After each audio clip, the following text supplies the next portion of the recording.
beyond. Welcome to day 3119 of What You Up To Now. I will admit, guiltily, I just got sucked into the social media vortex for a few minutes, and that put me behind on my daily. I'm going to create some content this morning.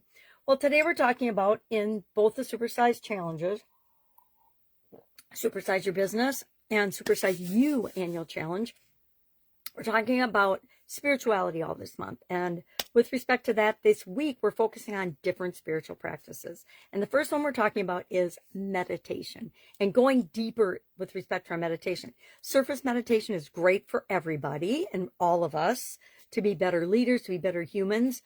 But if we go deeper, we can actually experience the transformational properties of different meditation techniques and strategies. So we talked about those a little bit. I am attempting to do silent meditation. I learned about it probably 7-8 months ago, might be longer. It might have been almost a year ago. No, it wasn't a year ago. Probably 7-8 months ago. And been trying it sporadically. I haven't committed fully to doing it, which is why I think I haven't mastered it, because like anything else, it's like exercise. You have to do it regularly for it to have a positive impact on us. We have to do it regularly, like every day for 15 minutes. It's better to meditate than one day a week, 2 hours, right? Number one, I don't think I could not fall asleep meditating for 2 hours. I'd be like, clunk. And I think that there's different strategies. I'm not going to go deep into meditation. It's an incredible practice. There are millions of people that can teach you about it. There are probably millions of videos on YouTube or other platforms about it. So find something that works for you and try it, make it your own, and create your own unique practice. I've been using a hypnosis app. It's called the Believe app now. It used to be Hip Talk, but now it's the Believe app. And it's 2 different apps, but it is something that helped me to get better sleep. It helped me to get less stressed out following my sudden cardiac arrest, things like that. And I use it pretty much every day, during the day, sometimes when I just need a little breather, as well as at night at bedtime, so that I can get a great night's sleep. Do I need to be hypnotized to get a great night's sleep? No. I think I'm asleep before even 5 minutes of any hypnosis I listen to. But I feel like subconsciously, subliminally, I get some of those positive messages that I want to get. So all in all, I think it's a good use of my sleeping time and my time.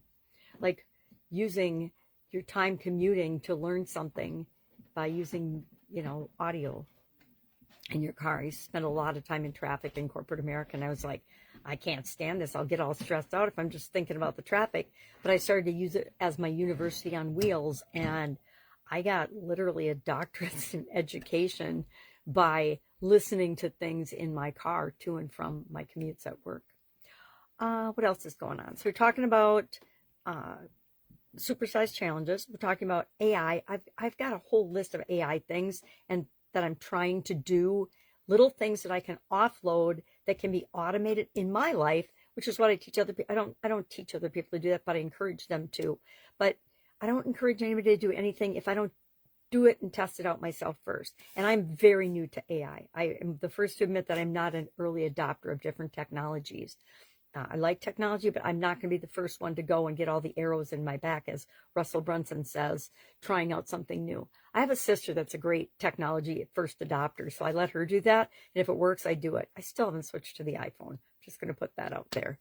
There are Android users and there are iPhone users, and I have specific reasons for sticking with the technology that I'm using, which are personal to me, and they're not personal, but they're specific to me. I guess specific's a better word than personal. I share everything. What don't you know about me by now? So there's AI, there's that. I call it CCA, which is coaching, consulting, and advising. Those are 3 things that I'm working on as a couple of different projects and with a couple of different clients. That's it. It's a weekend. I am going to build some chill time and some granddaughter time into my weekend this weekend. I encourage you to do the same. I'm also going to try to work on my silent meditation, just because it's something I know is valuable, but I haven't committed to doing it on a regular basis. When I commit to a tool, I tie it to one of my habits, something that I already am doing. I think with silent meditation, I have to tie it to, either my morning, my lunchtime, or my bedtime routine. And then that will make me get in the habit of doing it. And once it's a habit, I just keep doing it until something better comes along, and then I replace it with that. All right, any questions? If I can help you in any way, reach out and ask. Otherwise, have an awesome day, and I'll, of course, be with you tomorrow.